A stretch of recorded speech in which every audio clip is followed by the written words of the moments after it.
Column है जिसका rank जारी करते हैं हम नीचे से नाम है सोनू कुमार जी का है, आज का है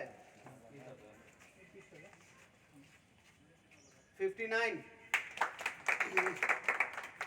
तुलसी कुमारी का 66 है। अमरजीत कुमार 70। चंदन जी 25। गीता कुमारी 79।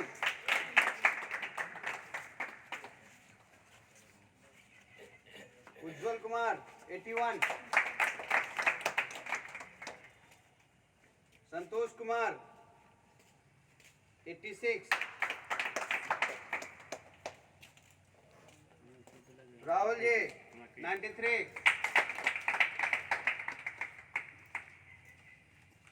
तेजेंद्र कुमार 99.75। अभिषेक रॉय 100। सुनील कुमार 100।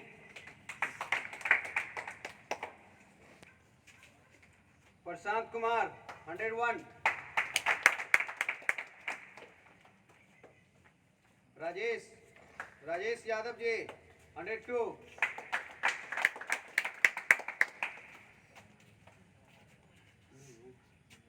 रमेश 102।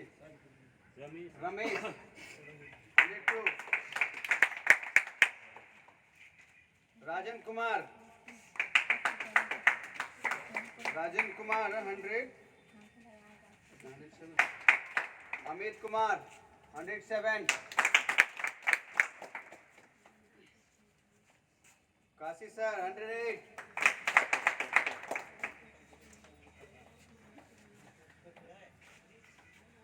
नित जी 108।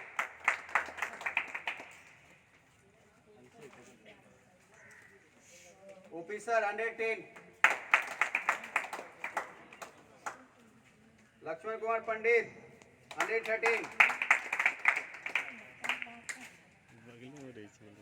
और आज पवन सर 114।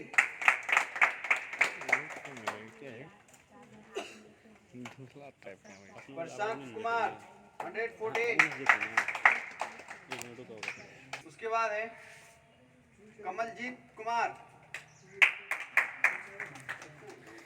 115। साफ से लिख दिया गया नंबर। आशुतोष 117।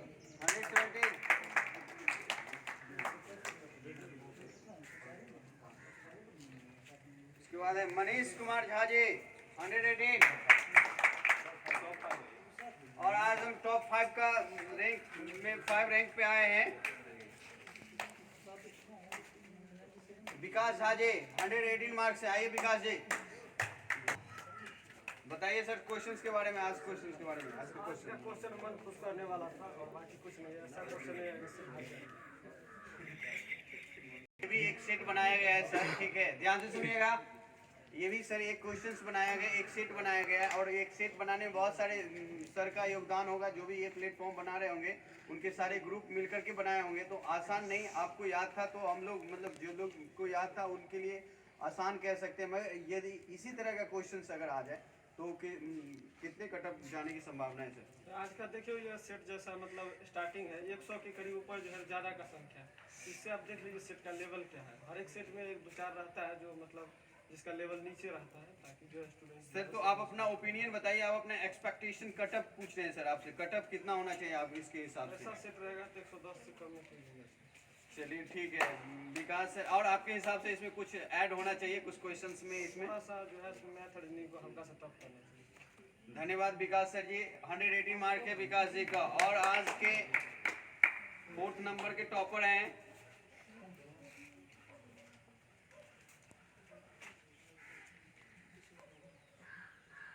उनका भी 118 है, ओम प्रकाश जी। आइए ओम प्रकाश जी बताइए सर क्वेश्चंस के बारे में। आज का क्वेश्चन लेवल बहुत आसान था। इसमें कौन सा सेक्टर आपको आसान लगा था? कौन से कोई ऐसे? रीजनिंग बहुत आसान था, रीजनिंग और मैथ भी बहुत आसान। आपके हिसाब से क्या इसमें थोड़ा वो ट्विस्ट होना चाहिए? तो मैथ का लेवल हाई करना चाहिए और कुछ सीखने के लिए उतना सा नहीं मिला, लेकिन काफी चलिए ठीक है। ओम प्रकाश जी 118 मार्क्स से ओम प्रकाश जी आज टॉप थर्ड रैंकर पे है दीपक कुमार। दीपक जी आइए, बताइए सर क्वेश्चंस के बारे में। क्वेश्चन बहुत अच्छा था आज का, इजी था। लाने कीजिए। एक सेकंड वीडियो रुकिए थोड़ा इजी था थोड़ा, इसलिए मार्क्स ज़्यादा आ सकता। तो आपके हिसाब से क्या ट्विस्ट करना चाहिए, इसमें कुछ ऐड करना चाहिए? मेरे हिसाब से जीके का थोड़ा और क्वेश्चन होना चाहिए, 10 क्वेश्चन ऐसा होना चाहिए नाम हो और सीखने लायक हो थोड़ा। बहुत सारे ऐसे बच्चे रहते हैं जो जिनको ये क्वेश्चन ये भी बहुत हार्ड लगता है, तो आपके हिसाब से इनके हिसाब से इस हिसाब से कटअप कितना होना चाहिए इसमें? मेरे हिसाब से जनरल 110 प्लस है तो सही है, ठीक है, पीटी के लिए सही। चलिए ठीक है दीपक जी का 120 मार्क्स है और आज के सेकंड टॉपर हैं जो हरी सर। आ जाइए हरी जी, 122.5 है। बताइए सर क्वेश्चंस के बारे में। क्वेश्चन तो ओवरऑल ठीक था, बनाने लायक था क्वेश्चन सब। ये था कि समय टेकिंग वाला क्वेश्चन ज़्यादा नहीं था एक आज छोड़ के। आज ये था कि जो जितना कम अटैम्प्ट लिए होंगे, मतलब रिस्क ज़्यादा नहीं लिए होंगे, उनका मार्क्स आ गया होगा। लेकिन ज़्यादा बनाने के चक्कर में क्या होता है, कभी कभी जो क्वेश्चन बच जाता है उसमें भी हम लोग ज़बरदस्ती सीख करते हैं, तो वो ज़्यादा गलत होने का तो इस तरह का अगर क्वेश्चन आ जाए तो सर आपके हिसाब से कटअप इस हिसाब से अगर आता है तो 110 के आसपास ही। और ये जैसे इस हिसाब से क्वेश्चन था, जरूरी नहीं है, देखिए होता कि एग्जाम ही है तो जरूरी नहीं है कि कोई हार्ड या कोई शिफ्ट। अगर आपके हिसाब से आपको याद है तो आपको आसान लगता है ना, और जिनको याद नहीं है तो वो भी डिफिकल्ट होता है। जैसे आता हुआ क्वेश्चन भी कितने लोग मार देते हैं गलती, तो हम किसी चीज़ को आसान नहीं कह सकते, ठीक है। उसमें क्या होता है थोड़ा बहुत ट्विस्ट कर सकता है, 2-4-5 क्वेश्चन मैथ का इसमें बढ़ा दे, हो सकता है रीजनिंग का थोड़ा 2-4-5 क्वेश्चन हार्ड कर दे। सब सारा क्वेश्चन ही हार्ड कर देगा तो फिर बच्चे बनाएंगे क्या? नहीं, तो इसी चीज़ के लेके हम लोग किसी चीज़ को आसान नहीं समझेंगे। जो चीज़ याद नहीं रहता, आपको A+B का भी होल स्क्वायर कभी कभी कंफ्यूजन हो जाते हैं बहुत सारे बच्चे को, तो हम लोग बोलने से पहले इस चीज़ को ध्यान रखेंगे कि किसी चीज़ को आसान बोलना नहीं चाहिए, क्योंकि सबके लिए सब चीज़ बराबर नहीं होते, ठीक है। तो आपके हिसाब से सर कटअप कितना बताया सर इसमें? 110 के आसपास। चलिए ठीक है हरी सर 122.5 है, ठीक है।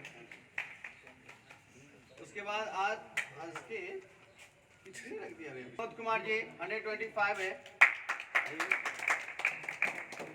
बताइए विनोद जी क्वेश्चंस के बारे में। आज क्वेश्चन बहुत अच्छा था। सबसे पहले पैटर्न की रीजनिंग से स्टार्ट हुआ, कहीं भी पेन रुका नहीं, सिर्फ एगो 17 नंबर क्वेश्चन पे होता पेन रुका जो नहीं बना। मैथ एक भी क्वेश्चन होता नहीं रुका, इसलिए इतना होता ज़्यादा स्कोर हुआ। उसके बाद होता जीके होता जो भी पढ़े लग रहा था कि पढ़े वो।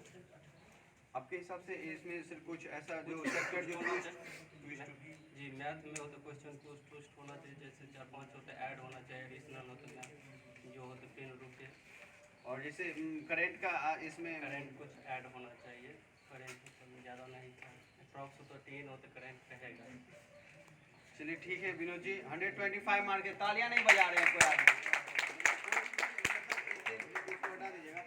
देखिए एक चीज और भी हम ग्रुप में कहेंगे, देखिए कोई भी चीज या कोई बोलते टॉपर है सुमन झा जी, आइए तालियां बजाइए सुमन जी के लिए, एक बार तालियां बजाइए। बहुत अच्छा मार्क्स आया था 134। बताइए सर क्वेश्चंस के बारे में। क्वेश्चन इजी था और उसके बाद क्वेश्चन था कि प्लेटफॉर्म का जो पैटर्न है उसी से आधारित क्वेश्चन था, और लगभग जितना सेट मारे हुए हैं उसी का लग रहा था कुछ मिक्सअप करके सेट बनाया गया था। क्योंकि उस सेट भी थोड़ा आखिरी सेट है 20 नंबर, तो 20 नंबर होता ही है, कोई बुक अभी जितना सेट मारिएगा उसका 20 नंबर मिक्सअप ही देता ज़्यादातर बुक, तो वही मिक्सअप ही था, इसलिए ज़्यादातर क्वेश्चन हमको याद ही था। बहुत सारा मैथ भी, बहुत सारा जीके भी, बहुत सारा रीजनिंग भी डायरेक्ट वो याद ही था। तो इसमें आपके कहने का मतलब इतना जो 20 सेट बनाए गए, जो पीछे से 19 सेट है उसी में से उसी का मिक्सअप है, मिक्सअप कर दिया, उसी का मिक्सअप है, 90 सेट ना पीछे मारे हुए हैं उसी का। तो आपके हिसाब से इसमें सर कुछ क्वेश्चन भी ट्विस्ट होना चाहिए?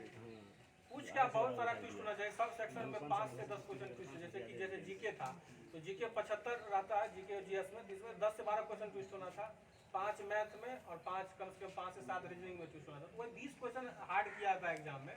और बाकी 115 से 20 लाने वाला रहता है बच्चा, उसी में कंफ्यूज करके 110 तक आता है। सर कल हम लोग एग्जाम दिए थे, टेस्ट दिए थे कल और आज दिए हैं, उनमें कुछ कंपैरिजन में सर क्या कह सकते हैं हम? देखिए कल का मैथ और रीजनिंग जो भी था कल इजी, ऐसा इजी या भारी भी नहीं था, लेंदी था। उसमें हार्ड नहीं था, हार्ड वो हो जाता है जो हमें डायरेक्ट आ ही नहीं रहा हो, लेकिन कल का क्वेश्चन आता था, लेंदी था और टाइम टेकन क्वेश्चन था, इसलिए अटेम्प्ट नहीं ज़्यादा हो पाया। तो और जो बच्चे जिन बच्चे का 90 के आसपास आया है, 90 के अप्रॉक्स में आता है, इस सेट में अगर 90 के आसपास आ रहा है तो उन बच्चे के लिए कुछ क्या सजेस्ट करना चाह रहे हैं, कुछ सजेस्ट कर दीजिए। इस सेट में कम से कम 100 नॉर्मल है, जो नॉर्मल 100 होना चाहिए, क्योंकि जिसको इस सेट में दूसरे सेट में जिसको 78 से 80 आ रहा है, इस सेट में नॉर्मल 100 आना चाहिए। तो उनको और कि नहीं इनको और कुछ थोड़ा वही है कि और थोड़ा कैलकुलेशन को थोड़ा ठीक करना पड़ेगा मैथ रीजनिंग के, क्योंकि जीके तो उतना नहीं था कुछ हार्ड, मैथ रीजनिंग में ही नंबर स्कोर करना रहता है। सर हम आपसे पर डे पूछते रहते हैं लगभग कि इसमें बिहार से रिलेटेड क्वेश्चन ज़्यादा तो मैक्सिमम सेट में हम लोगों को नहीं मिलता है, इसके लिए 2-3 आएगा, ऐसा बात नहीं है कि 2-3 नहीं, 2-3 आएगा, उससे ज़्यादा नहीं आ सकता। 2-3 अब उसमें उसमें डिपेंड है करंट से आएगा या हिस्ट्री या ज्योग्राफी से जो आता है वो आता है, लेकिन 2-3 क्वेश्चन आएगा। और भी कोई हमारे प्यारे मित्र को किन्हीं को कोई क्वेश्चंस है सुमन जी से? सुमन जी आज टॉप के हैं तो आप लोग डायरेक्टली पूछ सकते हैं सुमन जी से, किसी भी प्रकार का आपको समस्या है पढ़ने में, कोई बुक मतलब तो पूछ सकते हैं आप लोग। कंफ्यूजन कैसे दूर करें सुमन? कंफ्यूजन देखिए, जो आप अगर सबसे होता है, चाहे कोई भी सेट जाते हैं हमारे को, उसका रिवीजन सही से होना चाहिए। जैसे कल का क्वेश्चन है, कल का क्वेश्चन 100 क्वेश्चन था, उसमें से एक रीजनिंग जो था वो 6 2 3 करके वो, उसके अलावा 99 क्वेश्चन अभी हमको जुबान पे याद है। 99 क्वेश्चन जुबान पे याद है कि कोई अभी कहीं से पूछो 99 में तो कहीं से गलती नहीं होगा, क्योंकि गए टाइम दिए उसके पीछे नेट से जहाँ से वो सर्च मार के, यहाँ की वो मैथ था, जितना भी कल का मैथ था वो टेक्स्ट बुक का मैथ था पूरा का पूरा, अभी प्रीवियस सीजीएल में पूछा गया मैथ था। आप डायरेक्ट अगर क्वेश्चन पर के सर्च मारिएगा तो गूगल पे सीधा टेक्स्ट बुक का वो सेम क्वेश्चन आता है। तो रिवीजन करने में मतलब टाइम थोड़ा लगा सर्च करने में, लेकिन सब क्वेश्चन का रिवीजन किया, अभी फिलहाल सब क्वेश्चन आ रहा है। तो यही होता है, सेट मारिए, उसका 2 घंटा समय दीजिए सेट पे, ऑटोमेटिक आपकी कलेक्शन जो है ना वो बढ़ते जाएगा आपका। अगर सेट क्वेश्चन है कि आपका कलेक्शन कितना है, आपको 2 लाख 3 लाख जीके याद है, आपको नहीं लगेगा कि हमको 3 लाख जीके याद है, लेकिन आप जब धीरे धीरे स्टडी करिएगा, जब क्वेश्चन होगा तो वही बैंक होता है, दिमाग बैंक है, आप इसमें कितना स्टोर करके रख रहे हो। ठीक है, तालियां बजाइए।